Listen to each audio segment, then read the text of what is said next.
Hello dear students, welcome to Matrix. तो इस video में अपन बात करने वाले हैं कि जो जेईई मेन 2020 का जो सितंबर अटेम्प्ट है, उस सितंबर अटेम्प्ट के जो 3 सितंबर की सेकंड शिफ्ट है, उसमें जो केमिस्ट्री के क्वेश्चंस हैं उनको अपन यहाँ पर डिस्कस करने वाले हैं। ठीक है। अच्छा, एक बात आपको ये ध्यान रखनी है कि जो भी क्वेश्चंस मैं आपके साथ अभी डिस्कस कर रहा हूँ, ये सारे के सारे क्वेश्चंस जो हैं ये एग्जैक्ट पेपर की लैंग्वेज से इनकी लैंग्वेज थोड़ी बहुत वेरी कर सकती है, डिफरेंट हो सकती है, क्योंकि जो भी क्वेश्चंस मैं आपको यहाँ पर बताने वाला हूँ वो सारे के सारे क्वेश्चंस स्टूडेंट्स की मेमोरी बेस्ड क्वेश्चंस हैं। तो हो सकता है कि एक्चुअल क्वेश्चन की लैंग्वेज में इनकी लैंग्वेज में थोड़ा बहुत वेरिएशन आ जाए। ठीक है, तो चलिए शुरू करते हैं। तो पहला क्वेश्चन है जिसमें हमें बोला गया है, for a hypothetical case let value of L is defined as 0, 1, 2, 3 up to N+1। तो यहाँ पर जो L की वैल्यू है वो कह रहा है कि 0 से लेकर कहाँ तक ले सकते हो आप, N+1 तक ले सकते हो। किसके लिए? अगर मान लीजिए अपने पास कोई एक सेल मौजूद है जिसके लिए प्रिंसिपल क्वांटम नंबर की वैल्यू अगर अपने पास n है, तो उसके लिए जो पॉसिबल वैल्यूज ऑफ L है वो कहाँ से कहाँ तक होंगी, 0 से लेकर N+1 तक। फॉर एग्जाम्पल, मान लीजिए अगर मैं बात करता हूँ फर्स्ट सेल की जिसके लिए n की वैल्यू कितनी होती है, 1 होती है, तो L की पॉसिबल वैल्यूज कहाँ से कहाँ तक होंगी, वो हो जाएंगे 0, 1 और 2। जब आप यहाँ पर n=1 पुट करेंगे तो कितना आएगा, 2 आएगा। तो L की मिनिमम वैल्यू 0, मैक्सिमम वैल्यू कितनी हो जाएगी, 2। मतलब इसके करस्पॉन्डिंग आप ऐसे कह सकते हो कि जो 0 के करस्पॉन्डिंग जो है वो इसमें 1s सब सेल मौजूद होगा, 1 के करस्पॉन्डिंग यहाँ पर 1p भी इसमें प्रेजेंट होगा और 2 के करस्पॉन्डिंग इसमें 1d भी प्रेजेंट होगा।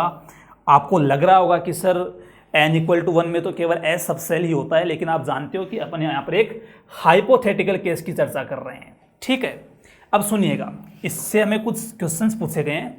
तो आपको बोला गया then correct statement is, statement 1 आपको बोलता है कि atomic number of first noble gas is 8। तो आप मुझे सबसे पहले ये बताइए कि जब भी अपन नोबेल गैस की बात करते हैं तो हम बात करते हैं कि उसका जो वैलेंस सेल है वो कंप्लीटली फिल्ड होना चाहिए। अरे उसी को तो अपन नोबेल गैस बोलते हैं। नोबेल गैस कन्फिग्रेशन के लिए उसका जो वैलेंस सेल है वो कंप्लीटली क्या होता है, फिल्ड होता है। तो उसके लिए अगर मैं फर्स्ट नोबेल गैस की बात करूंगा तो फर्स्ट नोबेल गैस का मतलब है n=1 जो है वो कंप्लीटली फिल्ड होना चाहिए। इसका मतलब 1s में 2 इलेक्ट्रॉन आएंगे, 1p में 6 आएंगे और 1d में कितने आएंगे, 10। और इतने इलेक्ट्रॉन्स भरने के लिए आप उसका जो एटॉमिक नंबर है वो एटॉमिक नंबर होना चाहिए इसके नंबर ऑफ इलेक्ट्रॉन्स के बराबर, हो जाएगा 10 + 6 + 2 18। तो यहाँ से पहली नोबेल गैस का जो एटॉमिक नंबर है वो कितना आना चाहिए, 18 आना चाहिए। It means option 1 is incorrect. बात करते हैं ऑप्शन 2 की। ये कहता है फर्स्ट एल्कली मेटल जो है उसका एटॉमिक नंबर 9 होगा। एक बार अगर मान लीजिए मैं Z=9 वाले किसी एलिमेंट का इलेक्ट्रॉनिक कन्फिग्रेशन लिखूं तो वो इसके हिसाब से ये आना चाहिए 1s2, ठीक है, उसके बाद में 1p6 8 हो गए, फिर आना चाहिए 1d1। किसी Z=9 जिसका एटॉमिक नंबर है उसका इलेक्ट्रॉनिक कन्फिग्रेशन ये आना चाहिए। और आप जानते हैं कि एल्कली मेटल होने के लिए उसका कन्फिग्रेशन जो है वो कुछ ns1 टाइप का आना चाहिए। और आप देख रहे हैं कि ये कॉन्फ़िगरेशन ns1 टाइप का नहीं है, मतलब 9 एटॉमिक नंबर वाला जो एलिमेंट है वो एल्कली मेटल नहीं होगा इस केस में। तो ऑप्शन 2 जो है वो भी यहाँ पर इनकरेक्ट है। नेक्स्ट आपको बोल रहा है कि carbon has electron in 2pz। चलिए इसकी बात करते हैं। कार्बन 6 के लिए कितना बन जाएगा, ये बन जाएगा 1s2, 1p कितना बनेगा, 4, यही तो बनेगा। अरे 6 तो इलेक्ट्रॉन थे इसके पास। ये कह रहा है कि 2pz, आप 2pz तो छोड़ो, pz को तो छोड़ो, यहाँ तो 2p में इलेक्ट्रॉन नहीं जा रहा। इसका मतलब जो ऑप्शन 3 है वो भी क्या है, इनकरेक्ट है। बात करते हैं 4th की। ये कहता है element with atomic number 13 has half filled सब सेल। तो देखिए जिसका मान लीजिए कोई एक एलिमेंट है, जिस एलिमेंट का एटॉमिक नंबर 13 है तो उसका कन्फिग्रेशन हो जाएगा 1s2, 1p6, ठीक है, साथ में कितना हो जाएगा 1d5। तो आप देख रहे हैं यहाँ पर इसका जो d सब सेल है वो क्या आ रहा है, बोलो, वो हाफ फिल्ड आ रहा है। इसका मतलब जो d इसका ऑप्शन, जो इसका जो 4th ऑप्शन है वो हो जाएगा करेक्ट ऑप्शन। ठीक है, तो ये एक हाइपोथेटिकल केस था जिस पर बेस्ड हमसे 4 हाइपोथेटिकल क्वेश्चंस पूछ रखे थे, जिसमें से लास्ट वाला करेक्ट है। Next question, What is the valency of an element if successive ionization energy is given as follows in kilojoule? उसकी I1 525 है, I2 735 है, ये 925 है, ये 12,560 है। आप देख रहे हैं कि third ionization energy and fourth ionization में बहुत बड़ा गैप है, और हम ऐसा कहते हैं कि अगर किसी की, अरे पीरियोडिक टेबल में आपने पढ़ा होगा, अगर किसी की IEN और उसकी नेक्स्ट आयनाइजेशन एनर्जी में अगर बहुत ही लार्ज गैप आता है तो उसके वैलेंस सेल में n इलेक्ट्रॉन होते हैं। तो यहाँ पर अगर थर्ड और फोर्थ में अगर लार्ज गैप है तो इसका मतलब उसके वैलेंस इलेक्ट्रॉन कितने हो जाएंगे यहाँ पर 3। ठीक है, ये एक एप्लीकेशंस ऑफ आयनाइजेशन एनर्जी का क्वेश्चन था, एक आसान सा सवाल था यहाँ पर। नेक्स्ट अगला सवाल है, on passing 2 ampere current through a dichromate solution for 5 minutes 0.104 gram of chromium 3+ ions are formed. Find out the percentage efficiency of cell. देखिए इस क्वेश्चन में आप देख रहे हैं कि ये एक इलेक्ट्रोलाइटिक सॉल्यूशन जो है, जो इलेक्ट्रोलाइसिस प्रोसेस है उस पर बेस्ड एक क्वेश्चन है, जिसमें फेराडेज लॉ का जो कॉन्सेप्ट होता है वो यहाँ पर यूज होगा। अब ये क्या कहना चाह रहा है कि आपके पास मान लीजिए कि एक डाइक्रोमेट का सॉल्यूशन था Cr2O72-, उसमें करंट पास की, करंट पास करने से कह रहा है कि यहां पर Cr3+ हमें मिल रहा है। तो देखिए सबसे पहला काम तो ये कर लेते हैं कि यहां पर हमसे पूछा गया है कि Cr3+ का इससे 0.104 ग्राम बन रहा है। तो यहां पर एक काम करते हैं, एन फैक्टर निकाल लेते हैं इसका। तो इसका एन फैक्टर देखिए, ये यहां पर किस में प्रेजेंट है, ये प्रेजेंट होगा +6 में, ये +3 में है। इन दोनों का डिफरेंस कितने का है, 3 का। तो इसका जो एन फैक्टर आ जाएगा वो आ जाएगा 3 × 1 = कितना आ जाएगा यहाँ पर 3 आ जाएगा। एक तो इसमें ये पॉइंट है। दूसरी बात सुनिए, ये ऐसे कह रहा है कि मैं जो सेल यूज कर रहा हूं उसकी मुझे करंट एफिशिएंसी बतानी है। तो आप जानते हैं कि जब भी अपन कोई सेल यूज करते हैं तो उसकी कुछ ना कुछ करंट एफिशिएंसी होती है, जो हमें ये बताती है कि एक्चुअल में उस इलेक्ट्रोलाइसिस प्रोसेस में कितनी करंट का इस्तेमाल हुआ है, वो हमें बताती है करंट एफिशिएंसी। तो मैं यहां पर ऐसे कह सकता हूं कि अगर मुझे एक्चुअल करंट जाननी है कि एक्चुअल में कितनी करंट काम में आई है, तो मुझे ऐसे बोलना पड़ेगा I actual = मैंने टोटल करंट कितनी फ्लो करवाई वो इनटू उसकी परसेंटेज एफिशिएंसी, उसको मैं नीटा लिख देता हूं, परसेंटेज नीटा अपॉन 100। तो ये क्या जाएगी अपने पास, ये आ जाएगी एक्चुअल करंट। और यहां पर जब ये फॉर्मूला यूज करेंगे तो फॉर्मूला क्या होता है, फॉर्मूला आप जानते हो, Q = I × T = आप कह सकते हो N × N फैक्टर × F। यहां पर अपन करंट कौन से यूज करेंगे, एक्चुअल करंट। और एक्चुअल करंट किसके इक्वल है, जितनी आपने टोटल करंट पास की थी वो इंटू परसेंटेज नीटा बाई 100। तो यहां से आपने करंट पास की है 2 एम्पियर, तो यह आ जाएगा 2 इंटू परसेंटेज नीटा जो है इसकी वैल्यू हमें कैलकुलेट करनी है अपॉन 100 इंटू टाइम किस में होना चाहिए, सेकेंड्स में। तो 5 × 60 हो जाएगा = number of moles. Number of moles किसके मोल, क्रोमियम 3+ के।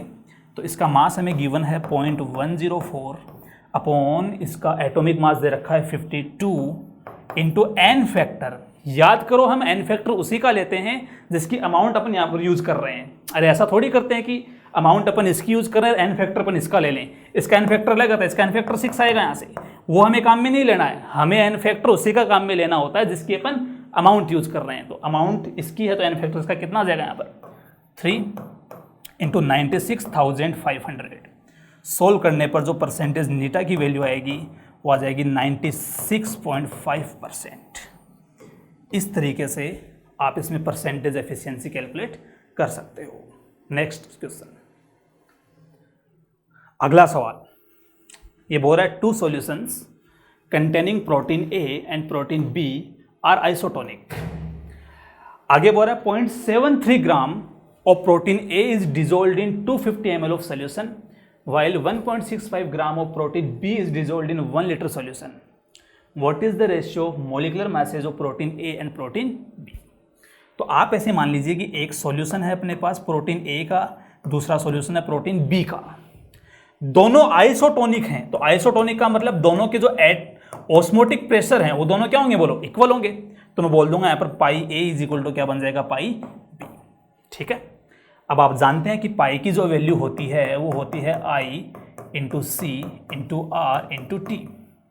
अगर यहाँ पर टेम्परेचर कांस्टेंट है तो मैं डायरेक्ट ऐसे कह सकता हूँ कि I A into C A is equal to I B into C B.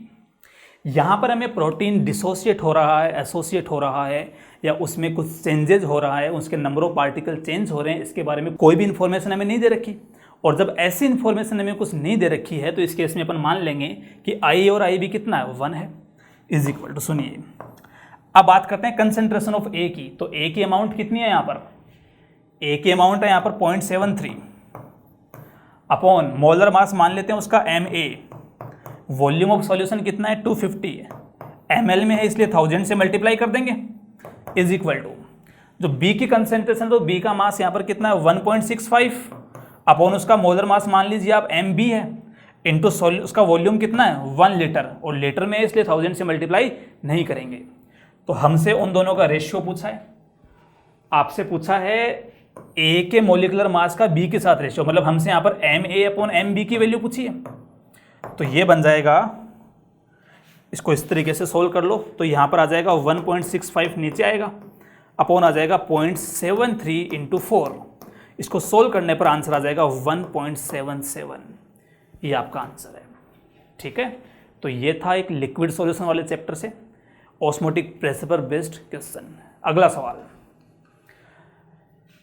Crystal field electronic configuration of complexes RuEn whole thrice Cl2 and FeH2 whole 6 2+ are respectively. सुनिए ध्यान से, एक हमें रुथेनियम का कॉम्प्लेक्स दे रखा है, अगर आप उस कॉम्प्लेक्स में रुथेनियम की ऑक्सीडेशन स्टेट अगर आप कैलकुलेट करने की कोशिश करेंगे यहाँ से, तो आप इसको मान सकते हैं कि भाई ये तो X है, इसकी ऑक्सीजन स्टेट कितना मान लेंगे अपन, X मान लेंगे, प्लस इथाइलिन डाइअमीन कैसा होता है, न्यूट्रल लिगेंड होता है, तो 0, क्लोरीन का कितना हो जाएगा -1 इंटू 2 इज इक्वल टू 0, तो यहाँ से X आ जाएगा +2। मतलब यहाँ से आप देख सकते हैं कि Ru जो है वो मौजूद है +2 में, ठीक है। रुथेनियम एक 4D सीरीज की मेटल होती है, जब आप उसका +2 वाला कन्फिग्रेशन लिखेंगे तो वो बन जाएगा यहाँ पर 4D6। ऐसे ही जो दूसरा केस है अपना आयरन वाला, तो FeH2O का होल 6, ऊपर चार्ज दे रखा है 2+, आप जानते हैं कि H2 एक न्यूट्रल लिगेंड होता है, तो यहाँ पर आयरन आएगा +2 में, 3D सीरीज की मेटल है इसलिए बन जाएगा 3D6, ठीक है। अब जैसा कि आपने पढ़ा है कि जब सेंट्रल मेटल आपका 4D सीरीज या 5D सीरीज से हो, तो जब वो +2 में भी होता है तब भी वो क्या बनाता है, लो स्पिन कॉम्प्लेक्स बनाता है। अरे पढ़ा होगा ना आपने कि जब भी ऑक्टाहेड्रल कॉम्प्लेक्स हो अपने पास और मेटल जो है अगर वो 4D सीरीज या 5D सीरीज से बिलोंग कर रही है, तो वो +2 ऑक्सीडेशन स्टेट में भी लो स्पिन कॉम्प्लेक्स बनाती है हमेशा, irrespective of nature of ligand, कि कैसा लिगेंड आ रहा है उसे फर्क नहीं पड़ता है, वो फिर भी वहाँ पर क्या बनाती है, लो स्पिन कॉम्प्लेक्स बनाएगी। दूसरी तरफ आप देख रहे हैं कि जब आयरन के साथ +2 यहाँ पर है, तो जो 3D सीरीज की मेटल है जैसे आयरन जैसी है +2 में, वो वाटर के साथ हमेशा हाई स्पिन कॉम्प्लेक्स बनाएगी। तो आप देख सकते हैं कि जब ये बनाएगी लो स्पिन कॉम्प्लेक्स, तो ये इजी ऑर्बिटल्स, ये T2G, यहाँ पर ये आपके इजी ऑर्बिटल्स हैं, ये T2G ऑर्बिटल्स हैं। 6 इलेक्ट्रॉन फिल करने हैं, लो स्पिन कॉम्प्लेक्स बनाएगी, मतलब पेयरिंग होगी यहाँ पर, तो 1 2 3 4 5 6, यहाँ पर 6 फिल करने हैं, लेकिन कौन सा, हाई स्पिन, मतलब पहले पेयरिंग नहीं होगी, तो ये बनेगा इस तरीके से 1 2 3 4 5 6। तो इसका जो कॉन्फ़िगरेशन है वो तो आ जाएगा T2G4 EG2, जैसा कि आप देख रहे हैं यहाँ पर, और इसका जो कॉन्फ़िगरेशन है वो आ जाएगा T2G6 EG0, ठीक है। Next question, find out volume in ml of 0.1 normal NaOH solution required to neutralize 10 ml of 0.1 normal phosphonic acid solution. ध्यान रहे, पहली बात तो ये फॉस्फोनिक लिखा है, यहाँ पर फॉस्फोरिक नहीं लिखा है, और दोनों सेम नहीं होते हैं, दोनों अलग अलग होते हैं, ये फॉस्फोरिक एसिड नहीं है। दरअसल होता क्या है कि जो फॉस्फोनिक एसिड और फॉस्फोरस एसिड दोनों एक ही बात होती है, और फॉस्फोरिक एसिड का फॉस्फोरस का फॉर्मूला जानते हैं, वो होता है H3PO3, ये इसका फॉर्मूला होता है। तो इनके बीच की रिएक्शन लिख लेते हैं, अपने पास स्ट्रॉन्ग बेस है NaOH, वो रिएक्शन करेगा फॉस्फोरस एसिड से और यहाँ पर बना लेगा NaH2PO3 प्लस H2O बन जाएगा, यही बनेगा एन फैक्टर। तो इसका जो एन फैक्टर की वैसे ज़रूरत ही नहीं है अपने को, नॉर्मलिटी दे रखी है तो एन फैक्टर की रिक्वायरमेंट ही नहीं है। डायरेक्ट अपन क्या कहेंगे, अपन कहेंगे gram equivalent of NaOH is equal to gram equivalent of H3PO3। और ये कैसे निकालते हैं, तो ये निकालते हैं अपन नॉर्मलिटी इनटू वॉल्यूम से। अरे नंबर ऑफ ग्राम इक्विवेलेंट क्या होता है, नॉर्मलिटी इनटू वॉल्यूम। तो आप मुझे बताइए कि जो NaOH है उसकी नॉर्मलिटी कितनी गिवन है, 0.1 इंटू वॉल्यूम कितना है, V मान लेंगे, इज इक्वल टू जो आपका H3PO4 है उसकी नॉर्मलिटी मुझे दे रखी है 0.1 इंटू इसका वॉल्यूम कितना है 10। अगर मैं इसका वॉल्यूम यहाँ पर ml में ले रहा हूँ तो यहाँ भी आंसर किस में आएगा, ml में ही आएगा। तो सोल्व करने पर जो उसका वॉल्यूम आएगा NaOH का ml में, वो आ जाएगा 10 ml। तो ये एक टाइट्रेशन से सवाल था, ठीक है, इसका आंसर आ जाएगा 10 ml। अगला question, for the following chemical reaction choose the correct relation between the rate of reaction of A, B and C। तो आपको एक केमिकल रिएक्शन दे रखी है ये वाली, उसमें आपसे पूछा गया है कि rate of disappearance of A, rate of disappearance of B और rate of disappearance of C जो है उसमें क्या क्या रिलेशन होगा। तो बताने की ज़रूरत नहीं, आप जानते हो कि rate of disappearance of A, rate of disappearance of B और rate of disappearance of C। इसके नीचे आएगा इसका कोफिशिएंट, तो A का कोफिशिएंट कितना है 2 है, B का कोफिशिएंट कितना है 3 है और C का कोफिशिएंट कितना है, बोलो 3/2 है। और तीनों आपस में क्या हो जाएंगे, इक्वल हो जाएंगे। अब इस बार जो आपसे रेट पूछी गई है, और रेट इस बार पूछी गई है change in number of moles with respect to time. मतलब इस बार कंसेंट्रेशन का चेंज नहीं पूछा गया है, इस बार नंबर ऑफ मोल्स का चेंज पूछा गया है। कोई बात नहीं, अपन इसको ऐसे लिख लेंगे।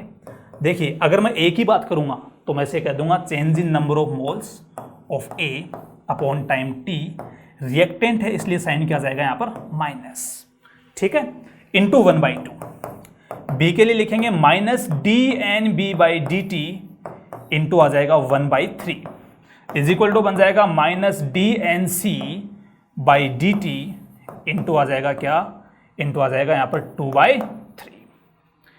देख लो कौन सा, इस माइनस माइनस तीनों में कैंसिल हो जाएगा। अच्छा ये कह रहा है कि इसके बाद एक काम करते हैं कि पूरे को 2 से मल्टीप्लाई कर दो। तो इसको 2 से मल्टीप्लाई किया, इसको 2 से मल्टीप्लाई किया, इसको 2 से मल्टीप्लाई किया, तो कैंसिल हो गया। तो यहाँ से आ जाएगा देखो dNA/dt is equal to 2/3, 2/3 dNB/dt is equal to 2 into 2 4/3 dNC/dt। इसका आंसर आ जाएगा 1। अगले सवाल में पूछा गया है कि what will be the decreasing order of following compounds towards nucleophilic substitution reaction. तो न्यूक्लियोफिलिक सब्स्टिट्यूशन रिएक्शन के लिए एक तो स्टेरिक हिंड्रेंस कम से कम होनी चाहिए SN2 रिएक्शन के लिए, क्योंकि आप जानते हैं बैक साइड अटैक होता है, तो जितनी हिंड्रेंस उसको कम मिलेगी उतनी उसकी रेट क्या होगी, फास्ट होगी। दूसरी चीज़, उस स्टेरिक हिंड्रेंस के साथ साथ यहाँ पर जो कार्बन है अगर यहाँ पे अटैक होगा तो यहाँ पर इलेक्ट्रॉन डेफिशिएंसी जितनी ज़्यादा होगी इस कार्बन पे, उतनी उस रिएक्शन की रेट क्या होगी, ज़्यादा होगी। क्लियर है यहाँ तक। अब अगर मुझे इस पर इलेक्ट्रॉनिक डेफिशिएंसी चेक करनी है तो मैं देखूंगा कि जो इसके साथ में जो लगी हुई बेंजीन रिंग है, ये बेंजीन रिंग जितनी इलेक्ट्रॉन डेफिशिएंट होगी उतनी ही इस कार्बन से इलेक्ट्रॉन डेंसिटी ज़्यादा विड्रॉ करेगी और उतना ही ज़्यादा एक कार्बन को और डेफिशिएंट बनाएगी। अब मुझे इस रिंग की इलेक्ट्रॉन डेफिशिएंसी चेक करनी है, तो रिंग की इलेक्ट्रॉन डेफिशिएंसी चेक करने के लिए आप देखिए यहाँ पर जो NO2 लगा हुआ है उसका -m इफेक्ट काम करेगा यहाँ पर, क्योंकि इसकी पैरा पोजीशन पे लगा हुआ है। यहाँ जो NO2 लगा हुआ है उसका -I इफेक्ट काम करेगा, क्योंकि मेटा पर -m काम नहीं करता, ठीक है। अच्छा इस पोजीशन से देखिए, आप देख रहे हैं 1 2 3 4th पोजीशन पे नाइट्रो लगा हुआ है, तो इसका इंडक्टिव इफेक्ट इतना काम यहाँ पर नहीं करेगा, ठीक है।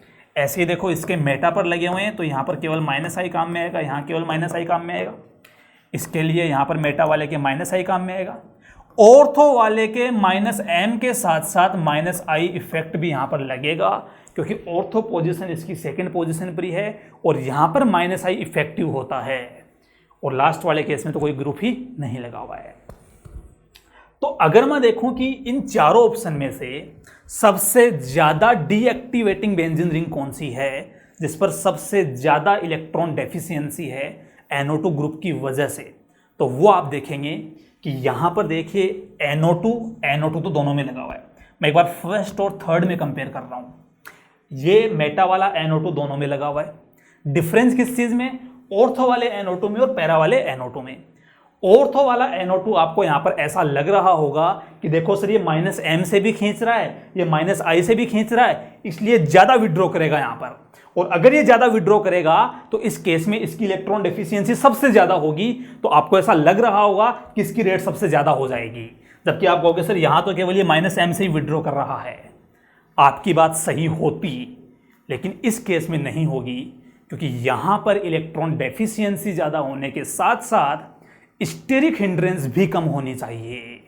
और यहाँ ये ऑर्थो पर जो लगा हुआ NO2 है वो यहाँ पर ज़बरदस्त स्टेरिक हिंड्रेंस क्रिएट करता है, और उसी स्टेरिक हिंड्रेंस की वजह से ये पहले वाले से पिछड़ जाएगा, और पहले वाले की जो रेट है SN2 की वो सबसे ज़्यादा होगी, और थर्ड की इसके बाद आएगी।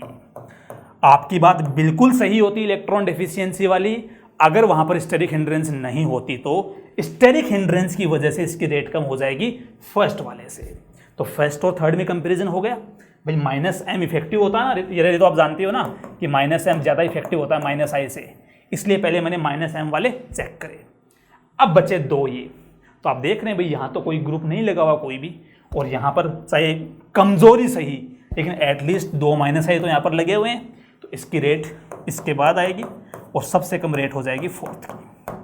तो यहाँ जो मैंने इन दोनों में कंपेयर किया वो कंपेयर किया स्टेरिक हिंड्रेंस के बेसिस पे, और यहाँ पर इन चारों में जो मैंने कंपेयर किया वो मैंने सबसे पहले देखा कि -I वाला सबसे पावरफुल होगा, -M वाला सबसे पावरफुल होगा, then -I and then nothing, जिस पर कुछ भी नहीं लगा वो सबसे लास्ट में आ जाएगा। ठीक है, तो ये आ जाएगी इनकी रेट का ऑर्डर।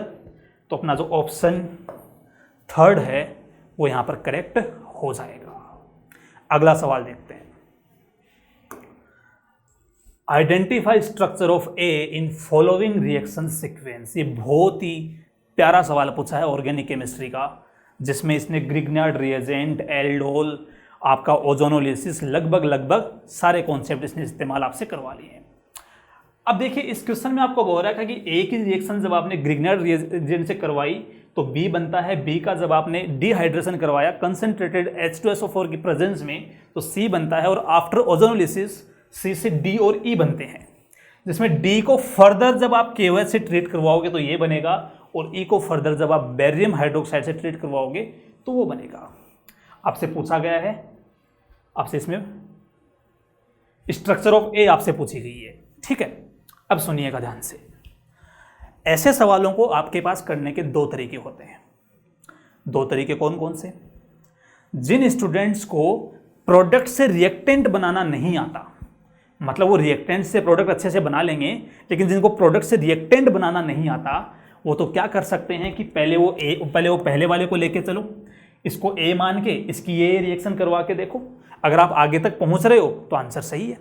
अगर इससे आंसर नहीं आया तो आपको तो hit and trial method use करना है, आपको ये वाला लेके चलना है, इसकी रिएक्शन करवा के देखो, उससे आंसर सही नहीं आया तो अगला चेक करो। लेकिन मेरे हिसाब से जो मेथड है थोड़ा सा लेंदी हो जाता है, क्योंकि मान लो अगर 4 ऑप्शन आप चेक कर रहे हो और पता चला कि किसी सवाल में चौथे आंसर में जाके उत्तर आ रहा है तो टाइम आपका बहुत वेस्ट हो जाता है। इसलिए आप अपने तरीके से इनमें से किसी एक को लेके सोल्व कर सकते हो, लेकिन मैं जो आपको बता रहा हूं मैं यहां से लेके इसको चलने वाला हूं। इसको मतलब प्रोडक्ट देख के आपको रिएक्टेंट कैसे बनाएंगे सिखा के अपन इसको उल्टा लेके चलने वाले हैं। ठीक है, तो चलिए सबसे पहले इस पर एक बार नजर डालते हैं, ध्यान से सुनिएगा इस बात को। जब आप D को ध्यान से देखोगे तो ये कह रहा है कि D में जब मैंने KOH मिलाया तो एक तो बना ये,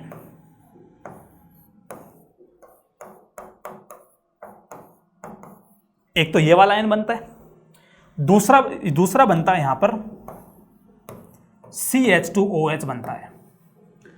अब जरा याद करो ध्यान से, एक रिएक्शन ऐसी होती थी जिसमें आपके पास में कार्बोनिल कंपाउंड होता था। उस कार्बोनिल कंपाउंड की जब रिएक्शन किसी बेस से अपन करवाते थे तो उस कार्बोनिल कंपाउंड से एक तो एसिड बनता था ऑक्सीडाइज होकर, और एक उसी से बनता था क्या, एल्कोहल रिड्यूस होकर, और वो वहां पर एक डिसप्रपोर्शनेशन रिएक्शन शो किया करता था।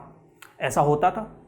आप देख सकते हैं कि बाकी सब कुछ सेम है, लेकिन यहां पर उतने ही कार्बन का बन रहा है कार्बोक्सिलेट आयन, और यहां पर उतने ही कार्बन का बन रहा है एल्कोहल, और वो भी किसकी प्रेजेंस में, बोलो बेस की प्रेजेंस में, तो मुझे यहां पर आइडिया हो जाएगा कि पक्का जो ये रिएक्शन है ये एक कैनिजारो रिएक्शन है। याद करो इस रिएक्शन को अपन कैनिजारो रिएक्शन बोलते थे। और कैनिजारो रिएक्शन का जो रिएक्टेंट है वो ऐसा रिएक्टेंट होना चाहिए जिसमें अल्फा हाइड्रोजन नहीं हो। जिनके पास अल्फा एच नहीं होते हैं वही तो देते हैं कैनिजारो रिएक्शन।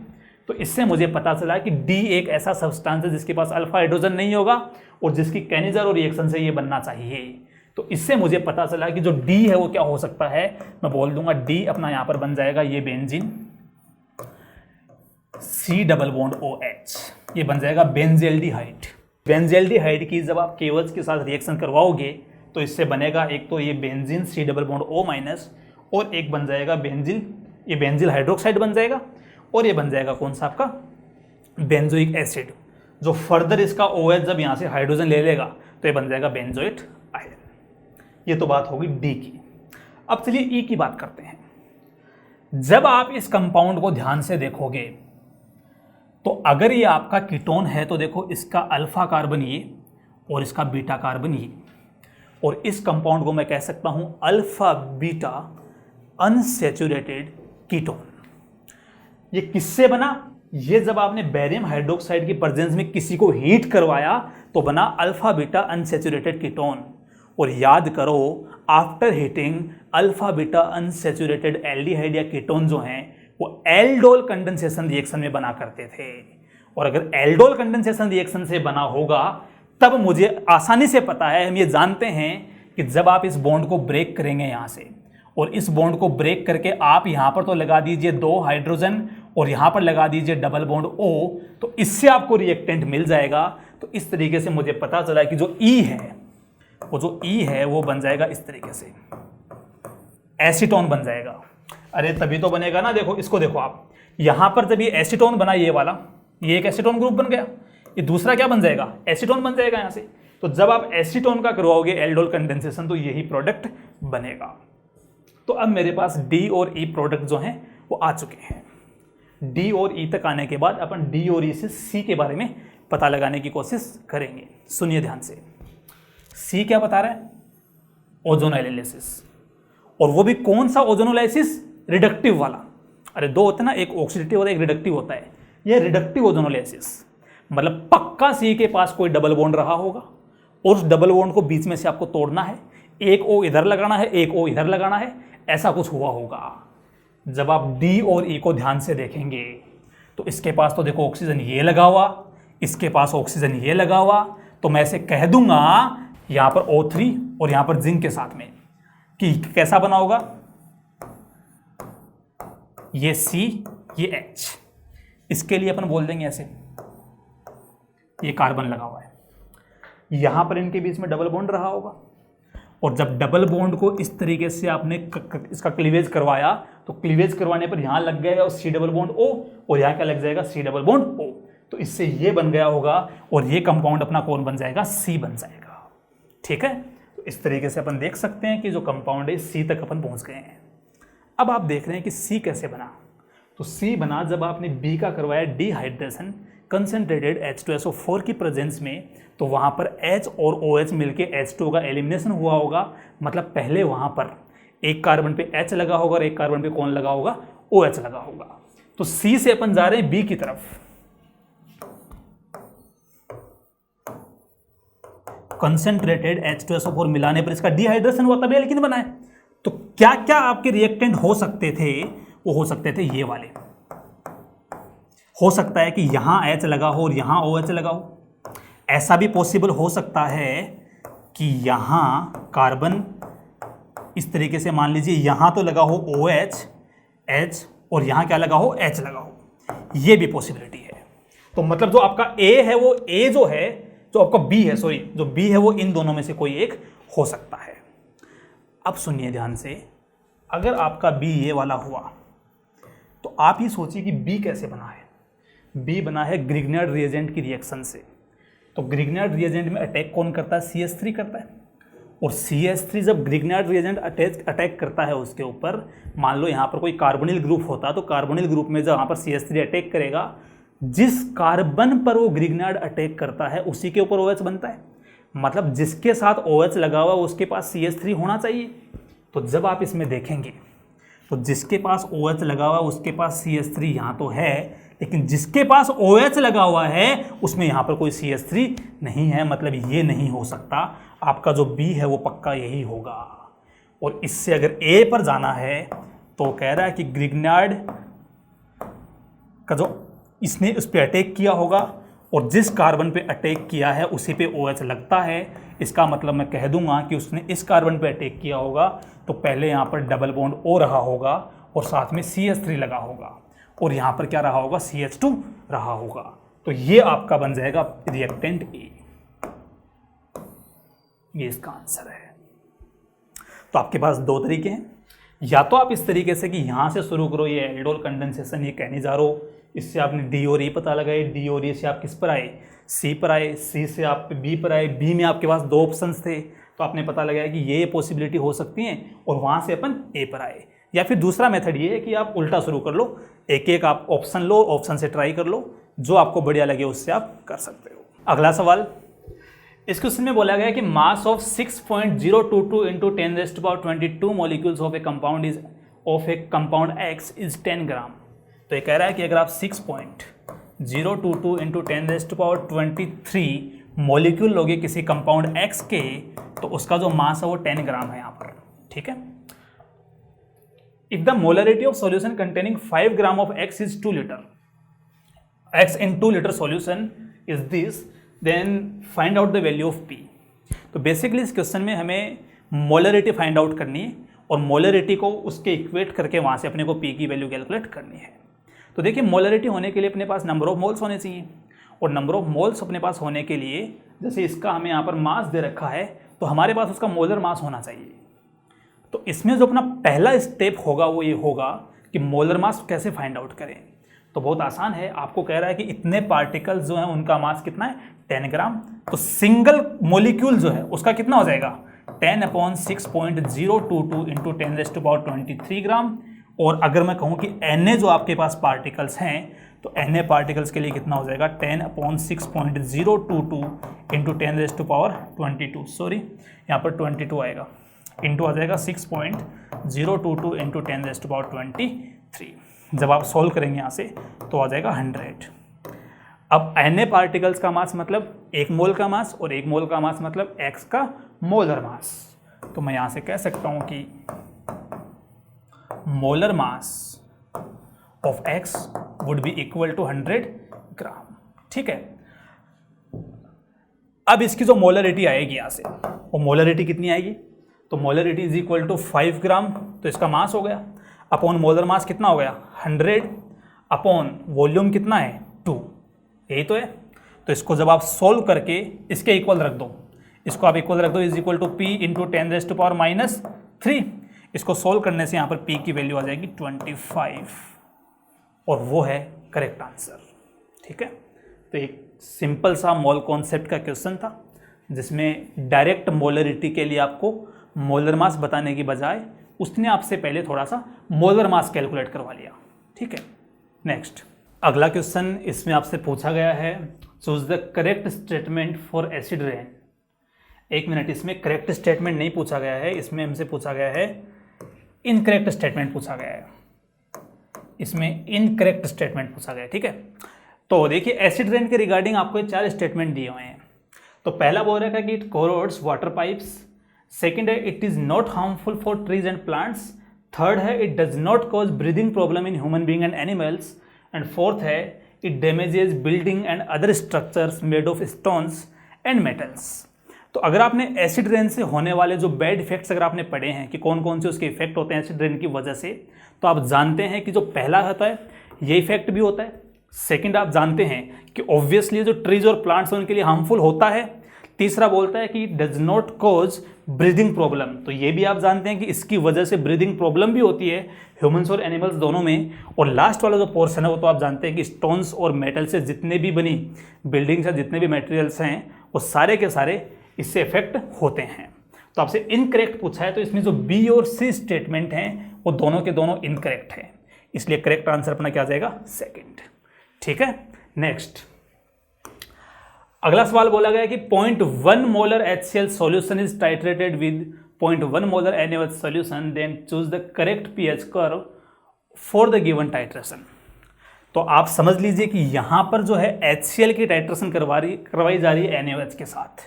मतलब इस तरीके से HCl मौजूद है इसमें कॉनिकल फ्लास्क में, ऊपर से हम इसमें NaOH ऐड कर रहे हैं धीरे धीरे, ये टाइट्रेशन हमसे करवा रहा है। इस टाइट्रेशन में आपसे पूछा गया कि कौन सा pH कर्व बनेगा। तो देखो, अगर आपको डायरेक्ट आंसर चाहिए तो strong acid versus strong base की टाइट्रेशन है, जिसमें HCl में अपन बेस ऐड कर रहे हैं। मतलब इनिशियली उसकी pH क्या होगी, बहुत ही कम होगी। तो इनिशियली pH बहुत कम होगी तो ये वाला तो वैसे ही कैंसिल हो गया, और ये वाला जो है आप जानते हैं कि pH कर्व वैसा होता नहीं है, तो दो तो वैसे ही कैंसिल हो गए। अब बचे कौन कौन से आपके, थर्ड और सेकेंड। आप जानते हैं कि स्ट्रॉन्ग एसिड स्ट्रॉन्ग बेस की टाइट्रेशन में जो आपका इक्विवेलेंस पॉइंट आता है, उस इक्विवेलेंस पॉइंट पर pH कितनी होती है, 7 होती है। मतलब धीरे धीरे pH बढ़ेगी, फिर जैसे ही pH 7 आएगी वहां पर एकदम से साफ चेंज आएगा उसकी pH में। ठीक है, तो आप देख रहे हैं कि यहाँ पर इक्विवेलेंस पॉइंट जो है वो यहाँ दिखा रखा है, जबकि यहाँ इक्विवेलेंस पॉइंट नहीं है, तो बीच में यहाँ था इक्विवेलेंस पॉइंट, इसलिए सेकंड आपका करेक्ट है। ठीक है, अगला सवाल, what will be the correct order of rate of nucleophilic addition reaction of following compound. आपको कुछ कंपाउंड दे रखे हैं, पहला आपको दे रखा है प्रोपेनल। ठीक है, तो ये बन जाएगा प्रोपेनल। सेकंड आपको दे रखा है ब्यूटेनॉन, तो ये बन जाएगा ब्यूटेनॉन। थर्ड है प्रोपेनॉन, और फोर्थ है बेंजिल्डिहाइड। हमसे पूछा गया है कि अगर हम इनकी न्यूक्लियोफिलिक एडिशन रिएक्शन करवाएं तो उसमें से कौन से की रेट ज़्यादा होगी, कौन से की रेट कम होगी, उसका ऑर्डर हमसे पूछा गया है। और न्यूक्लियोफिलिक एडिशन का मतलब न्यूक्लियोफाइल आएगा, इस कार्बोनिल कार्बन पे अटैक करेगा, इसको अपन बोलते हैं न्यूक्लियोफिलिक एडिशन। तो इसके लिए हम जानते हैं कि इस कार्बोनिल कार्बन के पास जितनी ज़्यादा इलेक्ट्रॉन डेफिशिएंसी होगी उतनी ही उसकी रेट ज़्यादा होगी, किसके लिए, न्यूक्लियोफिलिक एडिशन के लिए। ठीक है, और इसमें हम जानते हैं कि जो एल्डिहाइड्स होते हैं उनकी न्यूक्लियोफिलिक एडिशन रिएक्शन फास्ट होती हैं एज कंपेयर टू कीटोन्स। तो इसमें जो आपका ब्यूटेनॉन और जो आपका प्रोपेनॉन है वो तो दोनों ही पीछे आ जाएंगे। अब ब्यूटेनॉन और प्रोपेनॉन में से यहाँ पर एल्काइल पार्ट क्या है, बड़ा है, तो इसका प्लस आई इफेक्ट क्या होगा, ज़्यादा होगा, तो इसकी रेट और कम हो जाएगी। तो सबसे लास्ट में तो आ जाएगा ब्यूटेनॉन, उसके बाद कौन आएगा, प्रोपेनॉन। अब बचे कौन कौन आपके, दो, एक तो कौन सा, प्रोपेनल, और एक बचा बेंजिल्डिहाइड। तो आप जानते हैं कि यहां पर तो बेंजीन का इसके साथ कॉन्जुगेशन होता है, बोलो, तो इस कॉन्जुगेशन की वजह से ये वाला जो कार्बन है वो इतना इलेक्ट्रॉन डेफिशिएंट नहीं है जितना ये वाला कार्बन है, क्योंकि यहां पर केवल और केवल इसका प्लस आई इफेक्ट ही लग रहा है, जबकि यहां तो पूरा का पूरा बेंजीन का जो है वो प्लस एम इफेक्ट लग रहा है इस पर। अरे प्लस एम का मतलब बेंजीन उसको इलेक्ट्रॉन डेंसिटी दे रही है, तो ये ज़्यादा इलेक्ट्रॉन डेफिशिएंट है यहाँ पर, इसीलिए ये इसका ऑर्डर आ जाएगा कि प्रोपेनल जो है उसकी रेट सबसे ज़्यादा, देन बेंजिल्डिहाइड, देन प्रोपेनॉन, और सबसे लीस्ट कौन होगा इसमें, butanone. Next question, among the following statements identify the correct set of statement. Both beryllium and aluminium does not react with nitrogen. देखो, जो पहली बात इसने बोली है वो बहुत ही गलत बात है, क्योंकि बेरिलियम और आपका जो एल्यूमिनियम है वो दोनों के दोनों ही नाइट्रोजन से रिएक्शन करते हैं, और दोनों के दोनों नाइट्रोजन से रिएक्शन करके दोनों ही नाइट्राइड्स का फॉर्मेशन करते हैं, इसलिए इसका जो स्टेटमेंट ए है वो इनकरेक्ट है यहाँ पर। सेकंड कहता है कि ionization energy of beryllium is greater than aluminium.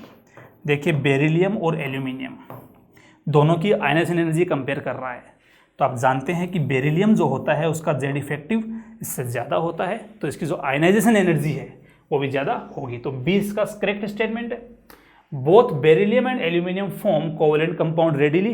बिल्कुल आप जानते हैं कि बेरिलियम 2+ और एल्यूमिनियम 3+ जो है, इनकी जो पोलराइजिंग पावर होती है वो पोलराइजिंग पावर काफ़ी हाई होती है, और हाई पोलराइजिंग पावर की वजह से इनके जो कंपाउंड होते हैं, जो लगभग कंपाउंड जो इनके बनते हैं वो कैसे होते हैं, कोवेलेंट होते हैं।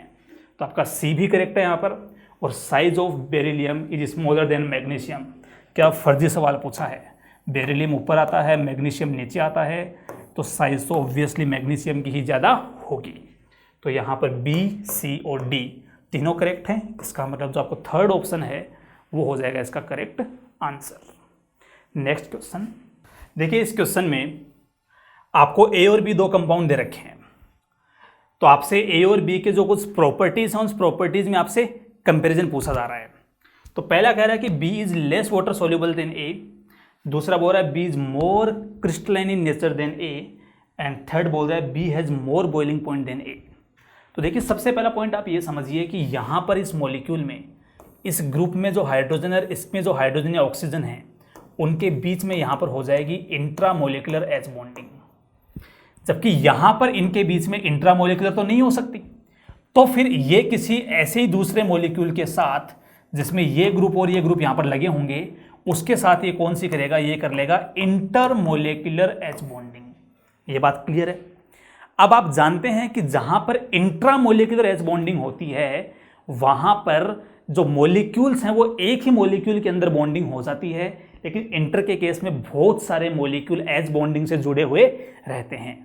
तो जब बहुत सारे मॉलिक्यूल्स एच बॉन्डिंग से कनेक्टेड होंगे तो उस केस में उनके जो बीच के inter particle forces of attraction हैं वो स्ट्रॉन्ग होंगे, और उनके स्ट्रॉन्ग होने की वजह से जो बॉइलिंग पॉइंट है वो बॉइलिंग पॉइंट उनका बढ़ जाएगा।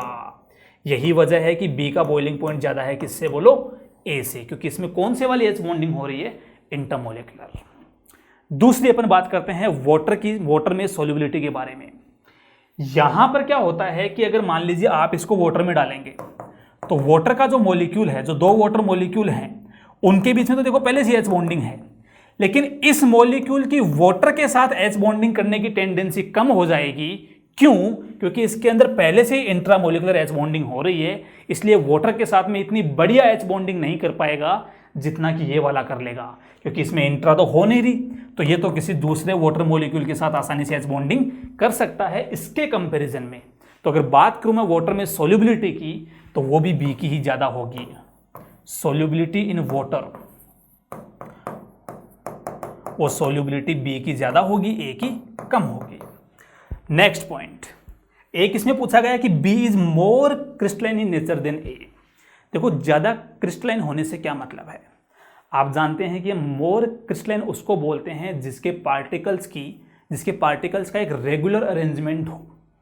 एक मतलब एक जगह से अगर आप दूसरी जगह जाओ तो आपको अरेंजमेंट कैसा मिले, रेगुलर अरेंजमेंट मिले, बढ़िया पैकिंग मिले, उसको अपन बोलते हैं क्या, मोर क्रिस्टलाइन। अब जरा सोचिए, एक तो मान लीजिए ऐसे पार्टिकल हैं जिन्होंने खुद ने ही आपस में एक पार्टिकल के अंदर ही, एक मॉलिक्यूल के अंदर ही एच बॉन्डिंग कर रखी है, जिसको अपन इंट्रा बोलते हैं। तो वो दो पार्टिकल आपस में बीच में इतनी बढ़िया इंटरेक्शन नहीं कर पाएंगे। एक दूसरे केस में इस जैसे पार्टिकल हैं जिनके बीच में इंटरमोलिकुलर एच बॉन्डिंग हो रही है, तो उनके बीच में बढ़िया इंटरेक्शन होंगे। तो बात क्या है यहाँ पर कि इनके बीच में जब बढ़िया इंटरेक्शन होंगे तो इनकी पैकिंग ज़्यादा बढ़िया होगी एज कंपेयर टू उनके केस में जहाँ पर पार्टिकल्स के बीच में एच बॉन्डिंग नहीं हो रही है। तो इसलिए ज़्यादा क्रिस्टलाइन कौन हो जाएगा यहाँ पर, बी। तो जो करेक्ट स्टेटमेंट है वो आपका एक तो बी है, एक आपका सी है, तो इसका सेकंड ऑप्शन करेक्ट है। ठीक है, अगला सवाल, find incorrect statement about magnet and पर मैग्नेट आयंस। देखिए भाई, मैग्नेट जो आयन होता है वो तो होता है MnO4 2-, ये तो होता है मैग्नेट आयन, और पर मैग्नेट आयन होता है MnO4-। ठीक है, यहां पर आप जानते हैं कि मैग्नीज जो है वो मैग्नीज प्रेजेंट है किसमें, +6 में, और यहां पर जो मैग्नीज प्रेजेंट है वो प्रेजेंट है +7 में। ठीक है, तो इसका जो कॉन्फ़िगरेशन है वो कॉन्फ़िगरेशन तो कितना आ जाएगा, यहाँ पर 3D1 आ जाएगा, और ये बन जाएगा 3D0। पहला सवाल बोलता है कि permanganate ion is green colour while manganate ion is green colour while permanganate ion is purple in colour. तो आप जानते हैं कि भाई ये पर्पल कलर का होता है और ये कौन सा होता है, ग्रीन कलर का होता है। तो आपका जो फर्स्ट स्टेटमेंट है वो करेक्ट है। बोथ मैग्नेट एंड पर magnet ions have tetrahedral shape. बिल्कुल, इसका जो हाइब्रिडाइजेशन है वो भी D3S होता है और ये भी उस D3S में है। दोनों की जो शेप होती है वो टेट्राहेड्रल ही होती है, तो ये भी सही बात है। अगला कहता है कि इन पर magnet and magnet ions manganese form p/d bond with oxygen. तो बिल्कुल सही बात है कि दोनों में ही देखो, दोनों की स्ट्रक्चर ही होती है। इसकी अगर मैं स्ट्रक्चर बनाऊं तो कुछ इस तरीके से बनती है, और यहां पर अगर अपन इसकी स्ट्रक्चर बनाएंगे तो कुछ ऐसे बनती है। तो ये कह रहा है कि दोनों ही केस में जो मैग्नीज और ऑक्सीजन के बीच में जो पाई बॉन्ड बना हुआ है उसमें ओवरलैपिंग जो हो रही है यहाँ पर पी पाई डी पाई ओवरलैपिंग हो रही है। तो बिल्कुल सही बात है कि दोनों ही केस में जो ऑक्सीजन का जो ऑर्बिटल इन्वॉल्व है वो पी ऑर्बिटल है और मैग्नीज का यहाँ पर डी ऑर्बिटल इन्वॉल्व है, इसलिए यहाँ पर थर्ड ऑप्शन भी अपना क्या करेक्ट है। फोर्थ बोल रहा है कि बोथ मैग्नेट एंड पर मैग्नेट आयंस आर पैरामैग्नेटिक। ये झूठ बोल गया है, ये गलत बात बोल गया। यहां पर क्या होगा कि 3D 0 होने के कारण कोई भी अनपेयर्ड इलेक्ट्रॉन नहीं है, जिसकी वजह से ये बन जाएगा डायामैग्नेटिक। ये क्या बन जाएगा? डायामैग्नेटिक। जबकि इस केस में यहां पर इसमें एक अनपेयर्ड इलेक्ट्रॉन है तो ये बन जाएगा पैरामैग्नेटिक। दोनों पैरामैग्नेटिक नहीं है, इसलिए जो फोर्थ आंसर है वो करेक्ट है। फोर्थ आंसर इस क्वेश्चन का करेक्ट आंसर है, लेकिन वैसे एक इनकरेक्ट स्टेटमेंट है। ठीक है, अगला सवाल। अगले सवाल में हमें एक एल्काइल हैलाइड दे रखा है और एक टर्सरी ब्यूटोक्साइड जैसा भारी भरकम बेस हमें दे रखा है। ठीक है, टर्सरी ब्यूटोक्साइड मतलब इस तरीके का भारी भरकम बल्कि बेस हमें दे रखा है और हमसे पूछा गया है कि what will be the product of above reaction, इसका प्रोडक्ट क्या होगा। तो पहली बात तो आप जानते हैं कि अगर ये बल्कि बेस है तो यहाँ पर इस कार्बन के साथ में देखो, एक तो यहाँ पर पड़ोसी पे हाइड्रोजन यहाँ लगा हुआ है, एक हाइड्रोजन यहाँ लगा हुआ है। तो इस बेस के बल्कि बेस होने की वजह से ये वाला एच तो ऑब्स्ट्रक्ट यहाँ से करेगा नहीं, तो ये क्या करेगा, ये वाला एच यहाँ से खा जाएगा और ये बॉन्ड टूट के यहाँ पर और ये एक्स बाहर निकल जाएगा और यहाँ बन जाएगा डबल बॉन्ड। तो इसका बन जाएगा प्रोडक्ट ये वाला। इसका सेजेफ एल्किन नहीं बनकर यहाँ पर बन जाएगा होफमैन एल्किन या होफमैन एलिमिनेशन। ठीक है, और उसकी वजह क्या है यहाँ पर बोलो, बल्कि बेस का होना। अगला सवाल, what will be the molarity and percentage W/W of 5.6 volume H2O2 solution. आपको मोलर मास दे रखा है और डेंसिटी दे रखी है। देखिए यहाँ पर हमें दे रखा है 5.6 वॉल्यूम H2O2 सॉल्यूशन हमें दे रखा है, तो ये वॉल्यूम स्ट्रेंथ हमें गिवन है और हम जानते हैं कि H2O2 के लिए volume strength is equal to 11.2 into molarity. ठीक है, तो यहाँ से जो मोलरिटी है वो कितनी आ जाएगी, वो आ जाएगी 5.6 डिवाइडेड बाई 11.2, तो यहाँ से आंसर आ जाएगा 0.5 मोलर। मतलब जो आपका H2O2 सॉल्यूशन है उसकी मोलरिटी आ जाएगी 0.5। ठीक है, 0.5 मोलरिटी बोलते ही देखो ये दो ऑप्शन तो वैसे ही कट गए। तो इसकी मोलरिटी निकालने के बाद अब हमें पता लगाना है कि इसका जो परसेंटेज वेट बाय वेट है उसकी वैल्यू क्या होगी। तो देखिए परसेंटेज वेट बाय वेट की वैल्यू कैलकुलेट करने के लिए या तो आप इसके स्टेटमेंट लिख के इस तरीके से कैलकुलेट कर लो, या फिर अगर आपको एक डायरेक्ट फॉर्मूला याद है तो उसका फॉर्मूला जो है वो होता है मोलरिटी इज इक्वल टू किसी भी सॉल्यूशन के लिए percentage W/W into density into 10 divided by होता है उसका मोलर मास। ठीक है, तो यहां पर इसकी जो मोलरिटी है वो कितनी है, 0.5 है, is equal to percentage W/W हमें कैलकुलेट करना है इंटू डेंसिटी कितनी गिवन हमें 1 इंटू 10 अपॉन मोलर मास हमें दे रखा है 34। तो जब आप इसको सोल्व करेंगे तो यहाँ से जो परसेंटेज W/W है उसकी वैल्यू आ जाएगी 1.7 और यहाँ पर फर्स्ट ऑप्शन जो है वो यहाँ जाएगा करेक्ट ऑप्शन। अगला सवाल, मैच द कॉलम्स। अच्छा, ये जो सवाल है ये सवाल मतलब इसमें कोई इसकी एक्सप्लेनेशन तो है नहीं, क्योंकि थ्योरी बेस्ड क्वेश्चन है वाला। जो केमिस्ट्री इन एवरीडे लाइफ है जहाँ पर आपने देखा होगा कि जो अलग अलग ये जो ड्रग्स हैं वो अलग अलग केस में काम आती हैं, तो ये आप इससे डायरेक्ट देख सकते हैं कि जैसे मान लो आपका ये जो क्लोरमफेनिकोल है ये काम आता है किसके लिए, एज ए एंटीबायोटिक। तो जो ए है उसके लिए क्या आ जाएगा, थर्ड। उसके बाद जो रेंटिडीन है ये जो काम आता है आपके लिए किसके लिए, ये आता है शायद एंटी हिस्टामिन के लिए काम आता है। ठीक है, इसको उसके यूज करते हैं। अगला है फिनेल्जीन जो है, नाडिल जिसको अपन बोलते हैं, ये होता है इसके लिए यूज, एंटी डिप्रेसेंट। और जो लास्ट आपका बच गया मोर्फिन, ये मोर्फिन किसके लिए काम आता है, एनाल्जेसिक के लिए काम आता है। तो इसकी कोई एक्सप्लेनेशन है नहीं, केमिस्ट्री ने एवरीडे लाइफ का एक क्वेश्चन है जिसमें आपको ये याद रखना था। ठीक है, अगला सवाल, a mixture containing 1 mole of each of H2O2 and helium gas in a container of volume V at temperature T having partial pressure of H2 is 280, find out total pressure in the container. देखिए भाई, एक डब्बा है, मतलब एक container है, उस container में मान लीजिए कि H2 गैस मौजूद है, ठीक है, साथ में उस कंटेनर में O2 गैस भी मौजूद है। ये जो मैं क्रॉस बना रहा हूं मान लीजिए O2 गैस है, और ऐसे ही उस कंटेनर में मैं जो इस तरीके से बना रहा हूं, ये वाली जो गैस है ये मान लीजिए हीलियम गैस मौजूद है। 3 गैस वहां पर प्रेजेंट है, ठीक है। उस पूरे के पूरे कंटेनर का वॉल्यूम कांस्टेंट है, पूरे कंटेनर का टेम्परेचर कांस्टेंट है। अब मुझे बताइए कि जब वॉल्यूम एंड टेम्परेचर दोनों कांस्टेंट हैं तो मैं ऐसे कह सकता हूं कि pressure is directly proportional to number of moles of that gas, कि जिस गैस के नंबर ऑफ मोल ज्यादा होंगे उसका प्रेशर भी क्या होगा, बोलो, ज्यादा होगा। तो इस हिसाब से आप देख सकते हैं कि इसमें ऐसे बोला गया है कि तीनों ही गैसों के एक एक मोल मौजूद हैं। इसका मतलब मैं कह दूंगा कि जितने मोल H2 गैस के हैं उतने ही मोल O2 गैस के और उतने ही मोल हीलियम गैस के हैं। तीनों के मोल क्या है, बोलो, सेम है। अगर तीनों के नंबर ऑफ मोल सेम हैं तो प्रेशर भी क्या होगा, सेम होगा।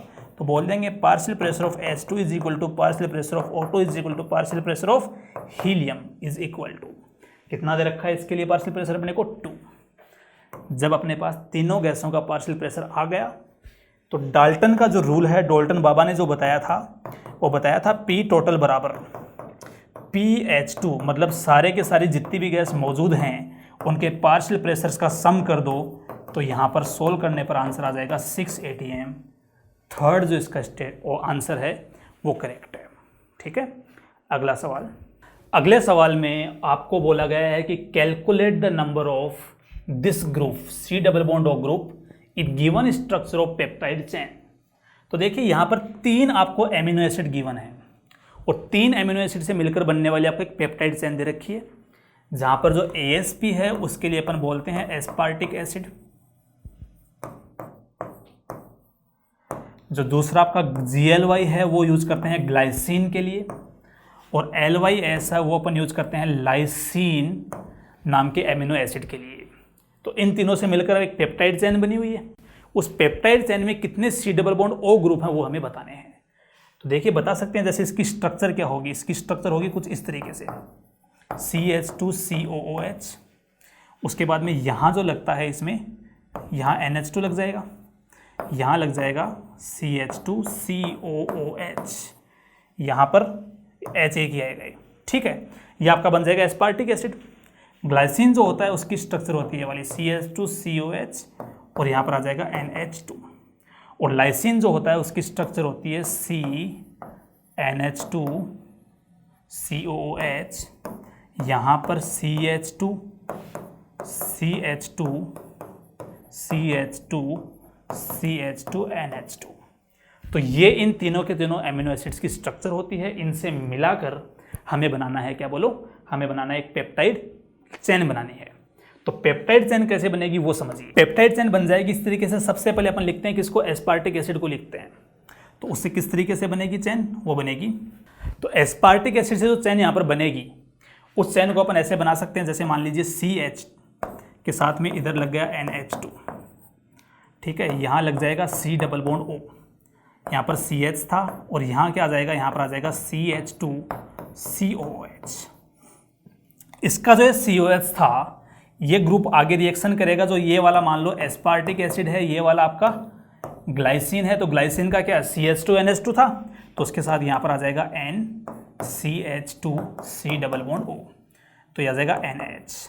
फिर इसका जो ग्लाइसिन का जो C डबल बॉन्ड O है वो फिर से रिएक्शन करेगा लाइसिन वाले के साथ, तो लाइसिन का NH यहाँ आ जाएगा, बाद में कार्बन, आगे आ जाएगा COOH, नीचे आ जाएगा CH2 का होल 4 और यहाँ आ जाएगा NH2, ठीक है। तो इस तरीके से जो यहाँ से लेकर जो यहाँ तक का पोर्शन है वो तो आपका ASP बन जाएगा। यहाँ से यहाँ वाला क्या बन जाएगा, ग्लाइसिन का GLY, और ये बन जाएगा लाइसिन। काउंट कर सकते हो किसमें कितने C double bond O group हैं, तो पहला यहाँ पर ये रहा, दूसरा COH में कितने हो गए, 2, तीसरा ये रहा, चौथा ये रहा। तो इस पेप्टाइड चेन में total 4 C double bond O group present है। तो ये थे सारे के सारे JEE मेन 2020 का जो 3 सितंबर का इवनिंग जो पेपर था केमिस्ट्री का, उसके जितने भी क्वेश्चंस अब तक पता चले हैं, मतलब स्टूडेंट्स के द्वारा, उन सब के लिए अपन उनको डिस्कस कर चुके हैं।